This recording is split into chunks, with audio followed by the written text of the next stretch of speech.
Britain's longest-running monarch is remembered around the world for her 70 years on the throne. We'll discuss the legacy of Queen Elizabeth II. And the other big story we're covering tonight, with 2 months until the midterm elections, US President Joe Biden and former President Donald Trump take their message to Pennsylvania. Hello, I'm Anand Naidu, and this is The Heat.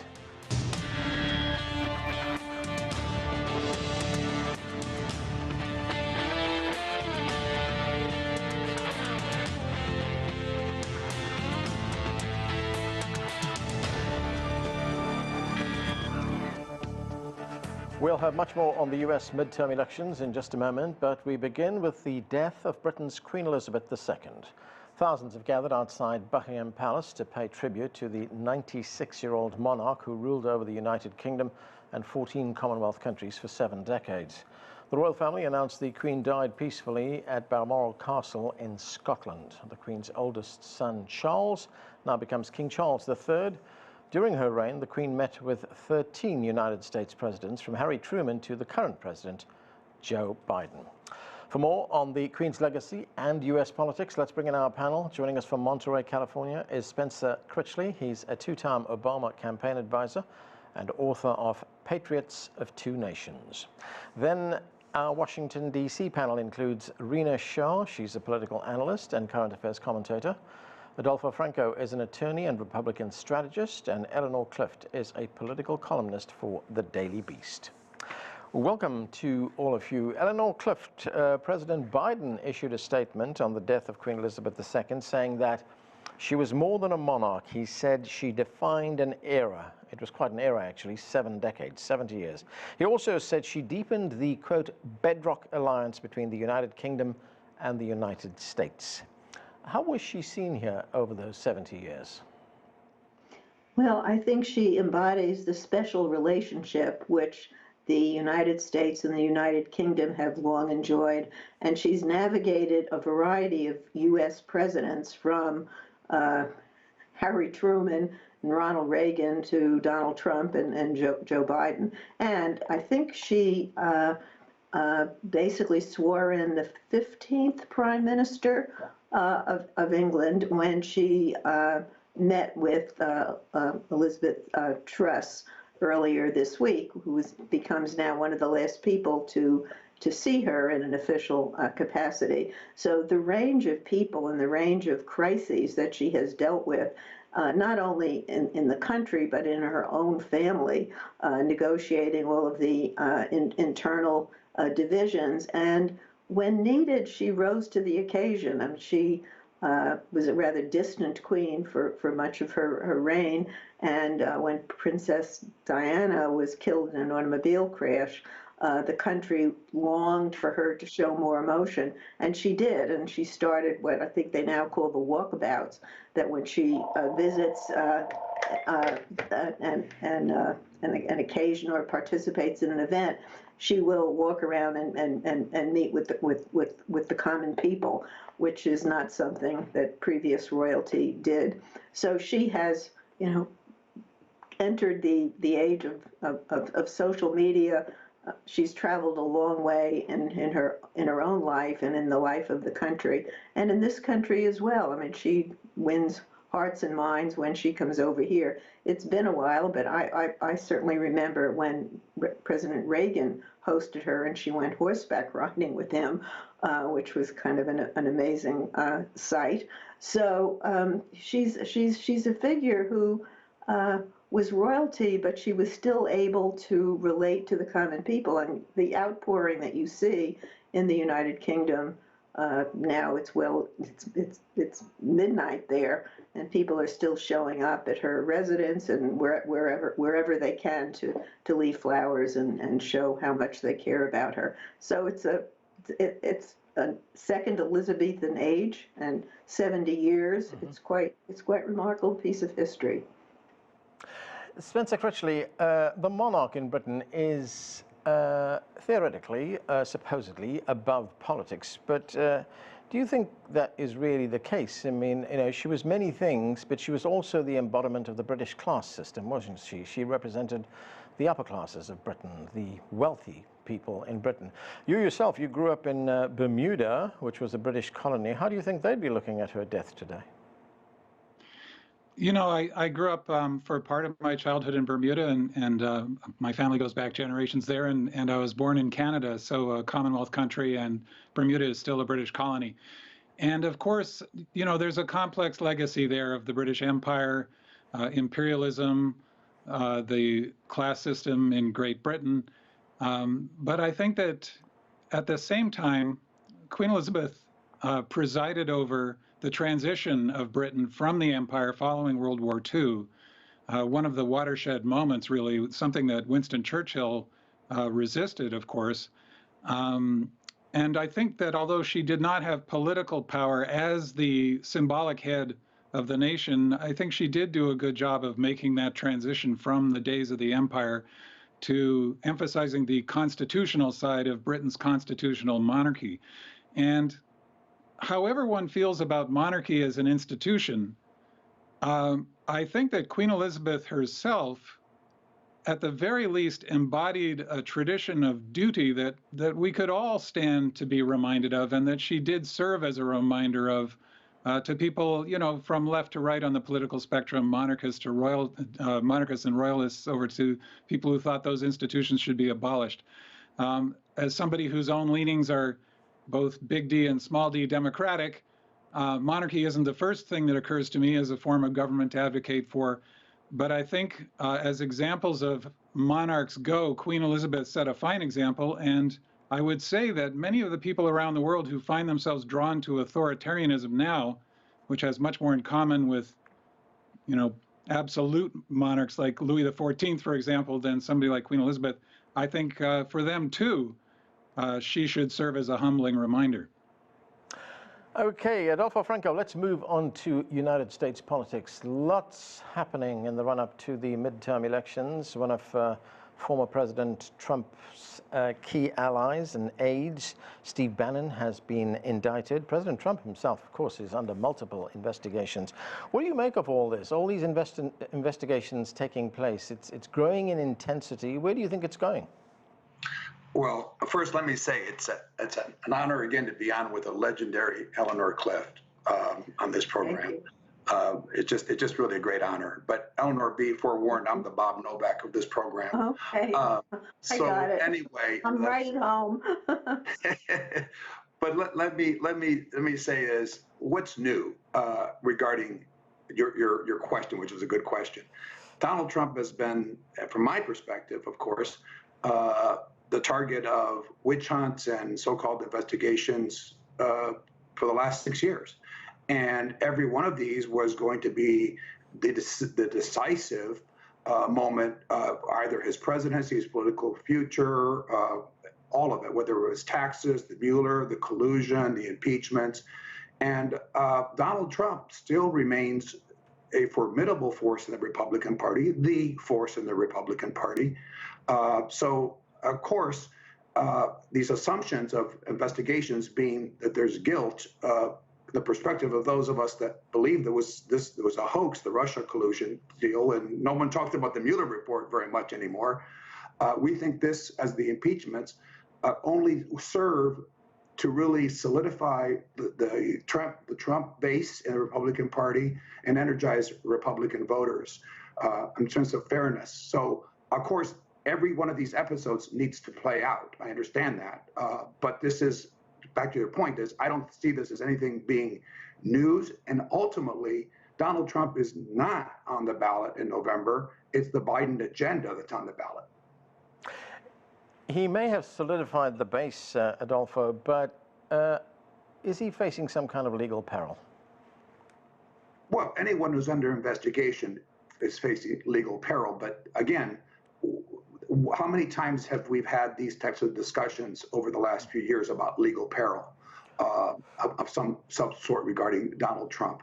And it's led to the Stormy Daniels story, to taxes, to whatever you want to use as examples. And none of this has led to anything. I think, though, particularly now, which I think is a critical moment, if you're asking about a potential indictment, if that's where the lead question was leading, is I think Bill Barr hit it very well, where he said to indict a former president, just to make an indictment, would be a very, very grave mistake for the country.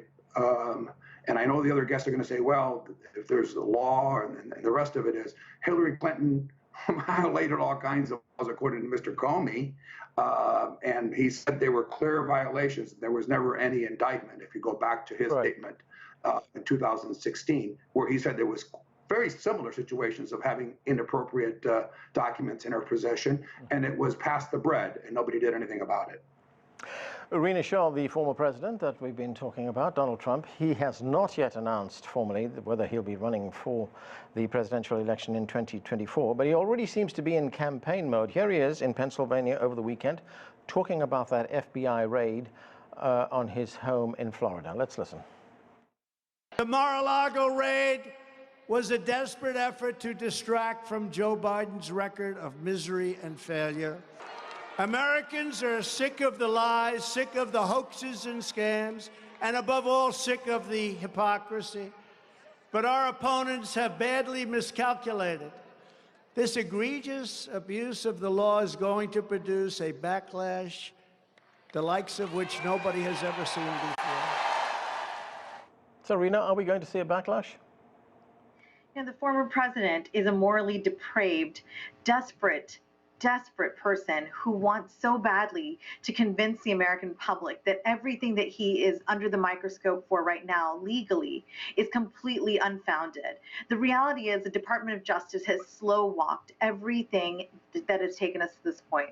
That includes investigations. That includes everything that led up to his property search in Mar-a-Lago, Florida. What we know now is that the president is a private citizen. That is by our Constitution. He is subject to the same searches that any American who breaks any law is subject to. He doesn't like it. So when he goes on these rallies and he takes his podium, he does it as if he's almost still in the White House. He craves attention and he gets richer, and it's proven he gets richer by tricking his base of supporters to fund illegitimate actions. Basically, his legal team cannot do anything more but protect him from the scrutiny that he so very rightly has earned. Now, if you'd asked me many months ago, is he under scrutiny for the right reason, I would have said no. But now that it's proven that they found hundreds of classified documents that he was nicely asked to give back, you or I would have been taken off to jail for this. He should not be under any special protection because he's a former president. He doesn't seem to realize that. So what I see him doing when he's on this so-called campaign trail is just trying to protect the Trump family name while also enriching it. And that's really, it's just as simple as that. Eleanor Clift, according to some reports, if the former president is convicted of mishandling confidential documents, or classified documents as they're called, that could legally block him from running for president. And there are people who feel that that's what's behind this. Well, I think there are various attempts to figure out if there's a way to block him from holding public office again. But I don't think that's the purpose behind what the Justice Department is doing. The former president absconded with a lot of documents that belong to the U.S. government. They're not his personal documents, and some of them are highly secret. But yeah, we're staring at the word secret as we speak, and there's some implication that the Washington Post reported that one of the documents contains information about the nuclear facilities in another country. Why does the president want to have these documents? He has a long history of profiteering from his various activities. I think there's genuine concern about what he might do with these documents. He's not supposed to have them, and he's defied numerous polite attempts to regain them, and then he defied a subpoena. So I think I will quote former Attorney General William Barr as well, who said that the Justice Department appears close to having enough information, enough evidence to indict him on this particular charge. which other officials have gone to jail for and paid a significant fees for disobeying, has nothing to do with Hillary Clinton's emails. I mean, this is far, far more dangerous. So it is a close call for the Attorney General. I don't know what he's going to do. There are other implications that Donald Trump incited insurrection. So I think he's going to be under the legal microscope. Whether he actually ever will go to jail, I don't know. But in terms of the midterms, the Republicans are frantic because he's out there and he's made himself a part of the agenda for the midterms. It's not just a referendum on Joe Biden, it's a referendum on Donald Trump as well. And that's what's hurting the Republicans in a lot of these matchups. In Pennsylvania, the state you're focusing on, is an example of that. Spencer, what do you make of the legal challenge the president is facing? If he is charged, convicted, and sent to prison, what kind of a precedent would that send? And also, to Adolfo's point, that we've been talking about the president and the problems that he faces for the past 6 years. We've been predicting his imminent demise, but he's still standing. Yes, if nothing else, former President Trump is the most successful con artist in the history of the United States, if not the world. The fact that he's been getting away with so much certainly is no sign of his innocence, and when one only needs to look at the number of his associates who have either gone to jail, who may be on their way to jail, and then now he himself. But the legal arguments, or any rational arguments against former President Trump, are irrelevant to his support, I would argue. And if I may, this is one of the major themes of my book when I refer to the two nations. President Trump and his supporters don't use language to advance logical arguments based in fact. And, to pursue those arguments and refute them, as I might waste my time doing with what we just heard from Adolfo, unfortunately, is a distraction, and often a deliberate distraction. Trumpists use language in a mystical sense, or in his case, in just a deliberately misleading and psychologically manipulative sense. But it doesn't matter how many of these arguments one can knock down. They can all be easily knocked down. The facts are not at all on his side. But what they're trying to do, really, and this is a transition from our discussion of the death of Queen Elizabeth, is to take us back before the founding of the United States, before the Enlightenment, to pre-modern times, and not to the glorious revolution in 1688 in Britain that established their constitutional monarchy, but to the Sun King, absolute imperial presidency. And the only thing that matters is what that imperial once and perhaps future, God forbid, president wants. And that's the essence, really, of Trumpism. It has nothing to do, by the way, with left and right in a liberal democracy. It's just a form of authoritarian ethnic nationalism. It has nothing to do with conservatism as we've normally understood it. It's authoritarianism and really autocracy. Adolfo, lots to respond there. Go ahead. Yeah, I would appreciate that, since the show is always 3 against 1 in terms of the points of view. So I need a few minutes here to respond. A lot of things laid out here. The first, I would just correct Eleanor.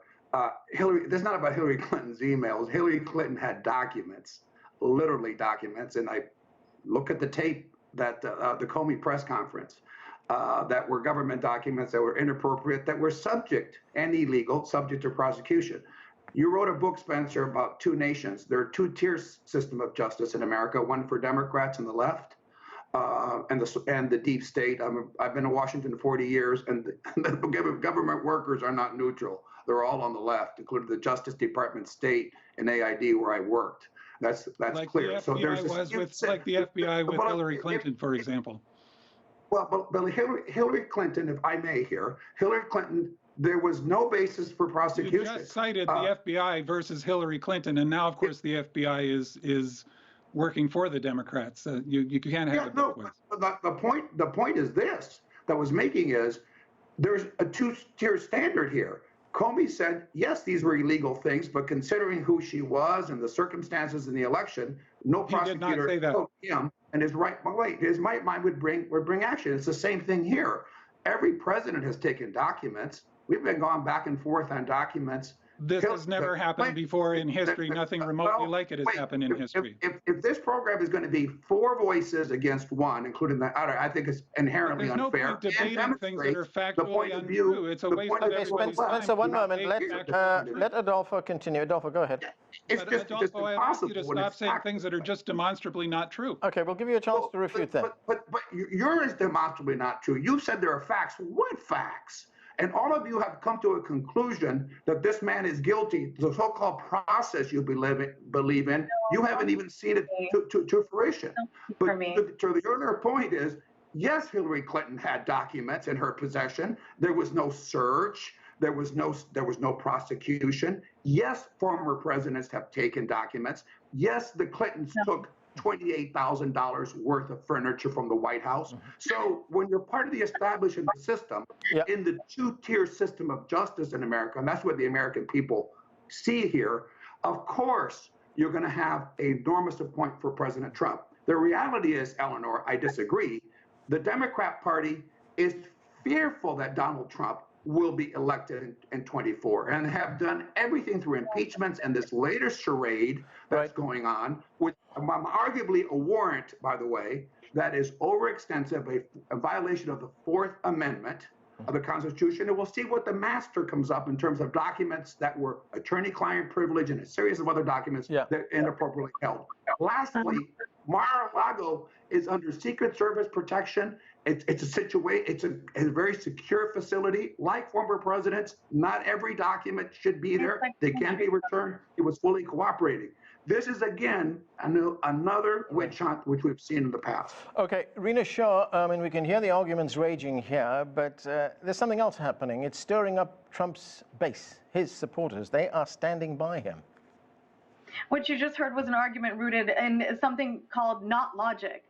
You know, I feel sympathy for people like Mr. Adolfo because they've been radicalized. They're exactly what Joe Biden, the current president of the United States, was talking about the other night when he stood in Philadelphia. You know, I have great sympathy for my fellow Americans who've been radicalized, who give in to such extremist standpoints and just paint with such a broad brush. You know, I gave President Trump, former President Trump, the benefit of the doubt. When this whole story came to the surface, I thought, goodness, surely he couldn't have done something so egregious by taking classified documents to a private property. Surely he must have complied with the requests, the multiple requests, polite requests from the National Archives. Surely he must care some degree about the lives of men and women who are in law enforcement, who are in intelligence, who are in the Federal Bureau of Investigations, who are doing counterintelligence. You know, this is the reality here, that we have so many brave American men and women who do so much to keep our country safe.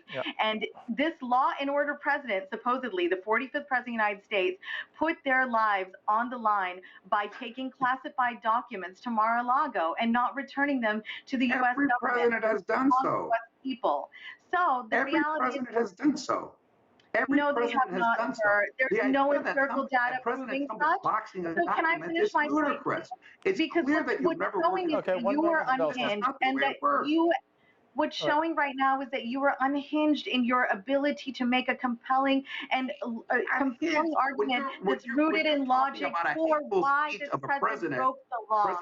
Broke the law, sir. And you cannot argue that. You can speak over me all you want. 1 moment, Rena. I pity that you cannot see that the law was broken. So please stop speaking over me. You've hijacked much of this segment. Rena, 1 moment. Adolfo, go ahead. But you are not able to understand that some of us are independent thinkers. Some of us are critical thinkers, sir. You are so... Okay, Rena, you got to stop and give Adolfo a chance to respond. Okay, Adolfo, go ahead. I cannot hear myself because your guest will not stop speaking over me. Yeah, because I'm trying to give Adolfo a chance to respond. You just called him unhinged. Let him respond to that. Let me tell you, unhinged is this. Unhinged is the guest who just told you the law has been broken. What law? What court has decided the law has been broken? This person has already, this is the Soviet-style system, has already declared Donald Trump guilty in the middle of this process. She might say the process is working, the law's been broken. Unhinged to the left, and your guess means someone has a different point of view, including Joe Biden, the so-called unifier, declaring war on half of the country, on 76 million Americans. That's unhinged. Okay. In my view. All right. I want to get and declaring an individual guilty before anybody or any evidence has been presented or any judicial proceeding. All right, Adolfo, I need to get to Eleanor. I need to get to Eleanor. Eleanor, you know, we've been talking about the fact that Donald Trump has been able to keep his base. They still support him. I mean, there's something else that's happening here. I mean, candidates who support President Trump's claims that the 2020 elections was stolen will be on the ballots in almost every state around the country in the midterms. In fact, according to the political website 538, of the 529 Republican nominees, 196 fully denied the legitimacy of that election. What does that tell us? Well, some of them are going to win, but a lot of them are not going to win because their positions have been exposed. And I would like to ask Mr. Adolfo, does he believe the 2020 election was won fair and square by Joe Biden? Or I think there are irregularities, but I think Joe Biden won the election. Yes, I do. I do believe that, but I don't, Eleanor, you've been a long-standing political observer in Washington. Do you believe that the House of Representatives is going to remain in Democrat control? You just said the 196 Republicans, many are going to lose. Who's losing? The people that are losing are the people who abandoned President Trump, not that stood with President Trump.